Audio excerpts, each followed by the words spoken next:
Historic expedition in the Amazon rainforest. Some of the more fascinating pieces of evidence in South America have come out recently about these channels and pathways that they've found in the Amazon that could not have been created any other way but by humans. Absolutely. Creating irrigation, humans creating grids, like a city grid.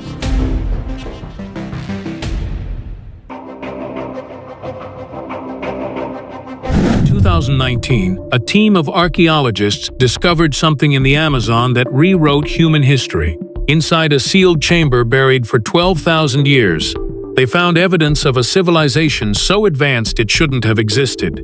But what they found inside wasn't just ancient. It was a message, a warning about something that happened thousands of years ago and might happen again. For over a century, explorers vanished trying to find lost cities in the Amazon. The jungle grows so fast that a stone temple can disappear in just a few years. We thought the forest was empty. We were wrong. The Amazon is roughly the size of the entire continental United States. Yet, despite all our satellites and modern technology, we've mapped less of the Amazon floor than we've mapped the surface of the moon. It's the last great blind spot on Earth. But in recent years, something changed. Scientists developed a new technology called LiDAR. Think of it like sonar, but for light. A plane flies over the trees and shoots billions of laser pulses at the ground. Most hit the leaves, but a few slip through the gaps and bounce off the dirt below. A computer removes the trees from the data, and suddenly you can see the ground as if the forest wasn't there. Here's where it gets interesting. In 2019, a researcher named Dr. Ella Al-Shamahi led a survey over a remote area between Brazil and Colombia. This region was supposed to be empty wilderness, no civilizations, no cities, just jungle. But when the LiDAR data came back, something unexpected appeared on the screens. The screen didn't show random hills or natural formations. It showed lines, perfectly straight lines running for miles across the jungle. Nature doesn't make straight lines. The scan revealed roads, raised platforms, square plazas arranged in perfect geometric patterns. It looked like a master-planned city grid, hidden under centuries of vines and overgrowth. The team knew immediately this wasn't an accident. This was intentional. This was engineered. But the craziest detail was at the center of the map. Right at the base of a limestone ridge, the laser data showed a perfect oval shape. It wasn't a sinkhole. It wasn't a natural cave opening. The rock density was different from everything around it. It looked like a massive door that had been deliberately sealed shut. Dr. Ella realized this wasn't just a settlement. This was a fortress. The sheer scale was overwhelming. The mapped area covered 30 square miles. To support a city that big, you need massive agriculture. You need trade networks. You need engineering knowledge. According to mainstream archaeology, people in the Amazon back then were supposed to be small nomadic tribes, hunter-gatherers, survival-focused, basic tools. This scan proved that theory completely wrong, but it gets stranger. The LiDAR showed that the door into the ridge wasn't covered by soil or loose rock. It was exposed bedrock.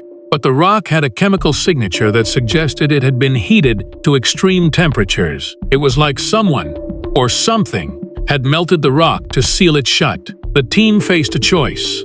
They could study the data from their lab, or they could go there in person. They decided to go there. But what they didn't know was that the city was just the appetizer. The real secret was waiting inside that sealed ridge, and getting to it would require walking through a landscape that defied everything they understood about human history. The location was hundreds of miles from the nearest road. The terrain was brutal. Violent storms hit without warning. The jungle fights back against anyone who tries to cross it. Dr. Ella organized the expedition anyway. She believed they were going to find a lost city. She had no idea the city was just the beginning. The journey took weeks. The team hacked through dense vegetation. They crossed rivers. They navigated terrain that seemed designed to stop them. When they finally reached the base of the ridge, they didn't find the sealed door immediately. They found something else. One of the assistants noticed the cliff face was covered in moss and algae, so they started clearing it away, carefully, methodically. Layer by layer, the green covering came off. Then someone yelled out, "The rock isn't gray, it's red." They had found a mural. But this wasn't a few handprints or simple drawings.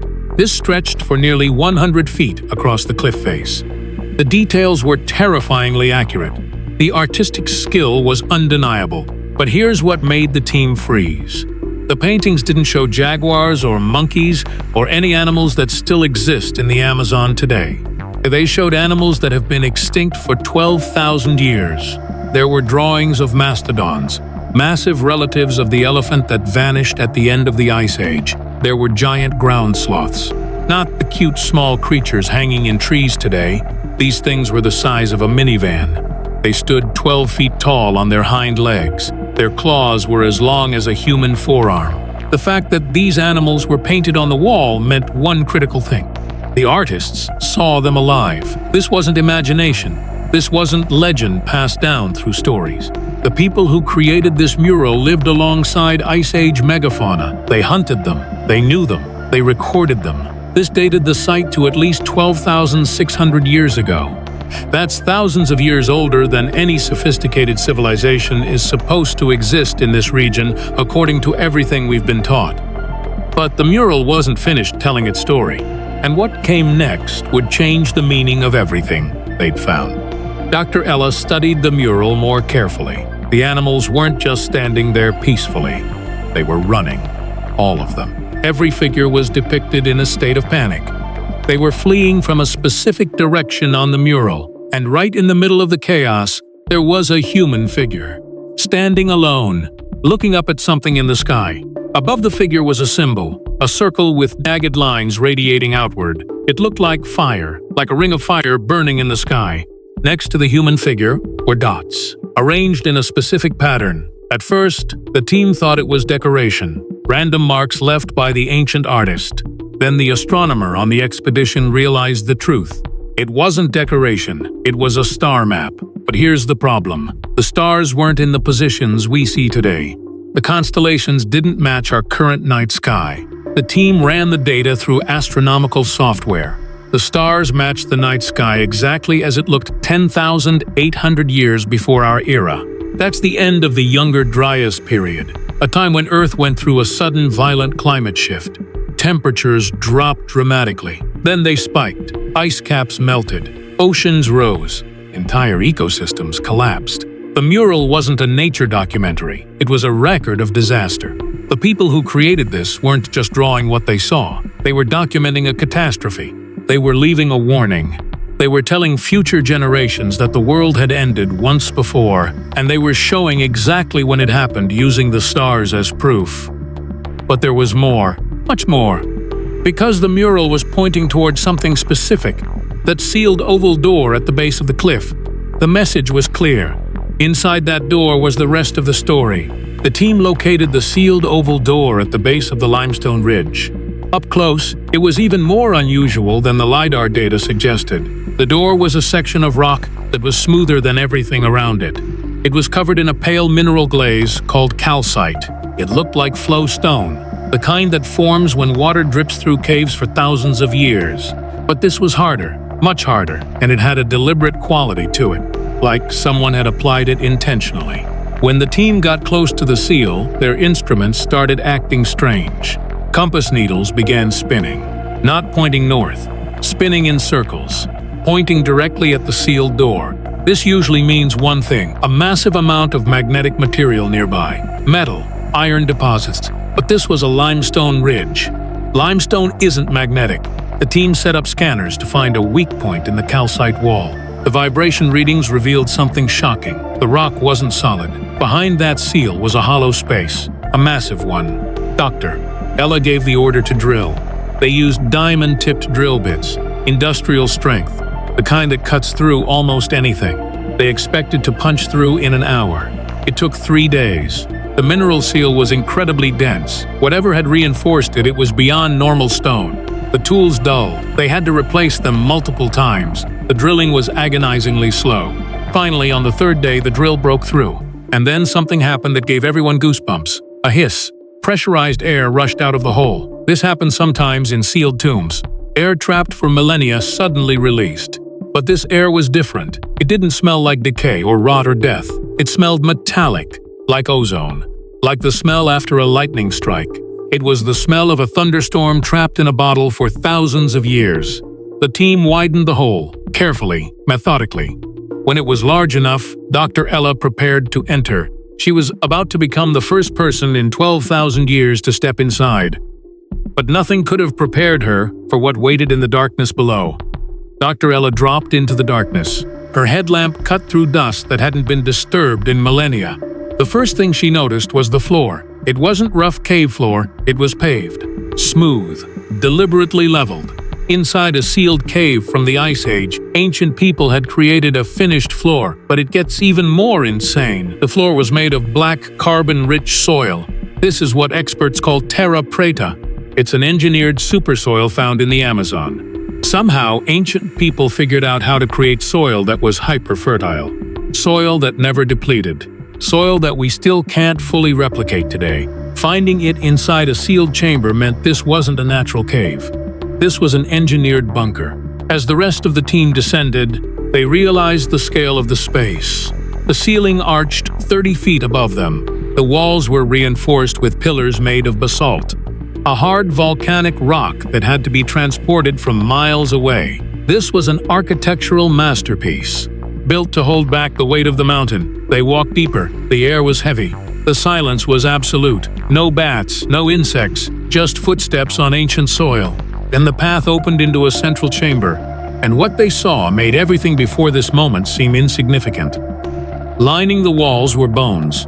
Massive curved ribs, each one over 6 feet long, were set into the floor in perfect arcs. They created a sort of tunnel, a rib cage structure running through the chamber. These were the ribs of the mastodons from the mural outside. The builders had used the bones of these giants to create a structure inside the cave. It looked like a temple, a sanctuary, a cathedral made of Ice Age monsters. In the center of this Bone Cathedral was a circular pool. It was filled with a black liquid that was perfectly still, like a black mirror. The team approached the black pool cautiously. In the Amazon, standing water usually means parasites, disease, death. But this liquid was different. Tests showed it was completely sterile. No bacteria, no pathogens, nothing alive in it. They took a sample and analyzed it. It wasn't oil. It wasn't muddy water. The field test revealed something extraordinary. The liquid was water heavily saturated with metallic isotopes and charcoal. It was almost like a preservation agent, a chemical bath designed to keep things from decaying. And it worked. Floating in the dense black liquid were seeds, not fossilized seeds, not ancient remnants, actual preserved organic material, seeds that still had their structure intact. The botanist on the team nearly fainted. These weren't random seeds. They were seeds from plants that went extinct over 10,000 years ago. Species of palms, medicinal plants, plants that no longer exist in the modern Amazon, plants that no longer exist anywhere on Earth. But seeds were just the beginning. The team found jars sealed with wax along the walls of the chamber. Inside were more seeds, dried tubers, DNA samples from the era's crops. There were records of what grew here thousands of years ago. This wasn't a tomb. This wasn't a burial chamber. This was a doomsday vault. Exactly like the one we have in Norway today, the Svalbard Global Seed Vault, built to preserve human food sources in case of catastrophe. But this vault was built 12,000 years ago, when civilization was supposed to be primitive. When people were supposed to be hitting rocks together, the ancient builders had understood something critical.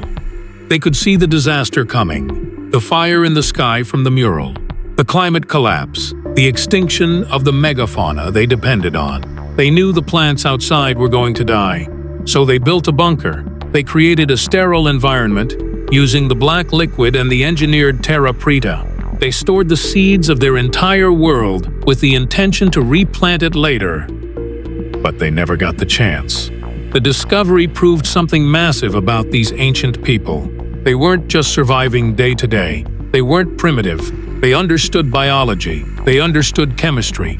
They understood long-term planning. They were thinking about the future of their civilizations centuries down the line. But there was one final mystery waiting in the cave. One that would explain why this vault was sealed. One that would explain why no one ever came back to claim what they'd saved. The team continued exploring the chamber. Near the edge of the black pool, they found something that shouldn't have been there, a set of tools. They were sleek, sharp, made of obsidian, volcanic glass that's harder than steel and sharper than modern surgical blades. There was a chisel, a hammerstone, precision instruments laid out in perfect parallel lines. It looked exactly like a workshop where the worker had just stepped away for a lunch break. You expected them to walk back in at any moment, but nobody walked back in. Nobody came back in 12,000 years. Here's the problem with these tools. There is no obsidian in the Amazon. The geology doesn't support it.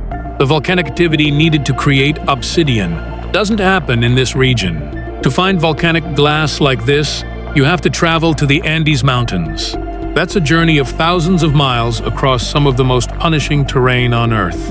Dense rainforest, unclimbable mountains, rivers that flood without warning. Finding obsidian in the Amazon is like finding a polar bear in the Sahara. It doesn't fit, but it's there. And this changes everything. This proves that a trade network existed. Not a few guys walking a trail. We're talking about a superhighway of commerce that moved heavy raw materials across impossible distances. These obsidian tools had to be transported from the Andes. That required organization. That required planning, that required knowledge of routes and timing and logistics. This wasn't primitive behavior, but the tools themselves weren't the scariest part. It was the absence of bodies. The team searched the entire chamber. They scanned the floor with ground-penetrating radar. They checked the corners. They looked for burial pits. They dug. They searched. They found nothing. Not a single skeleton. Not a single bone. Not a single piece of human remains. If this cave was a bunker designed to survive an apocalypse, where are the people? If they died here from starvation or air depletion, where are the bodies? If they left, why did they leave their most valuable tools behind? Obsidian tools would have been precious, worth transporting back across those thousands of miles. Unless they couldn't carry them. Unless they couldn't take anything physical with them. Asterisk, this is the part that keeps experts up at night. Dr. Ella has a theory, but it's heavy. She believes the cave wasn't built for the ancient people themselves. It was built for us.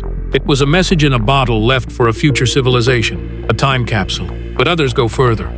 They look at the lack of bodies and the electromagnetic anomalies in the walls, and they propose something radical. What if the builders didn't die? What if they didn't leave on foot? What if they found a way to leave that didn't involve walking out of the cave? Some researchers look at the sealed chamber and propose the phase shift theory. Quantum physicists tell us there are other dimensions right on top of ours. Parallel realities existing in the same space but vibrating at different frequencies.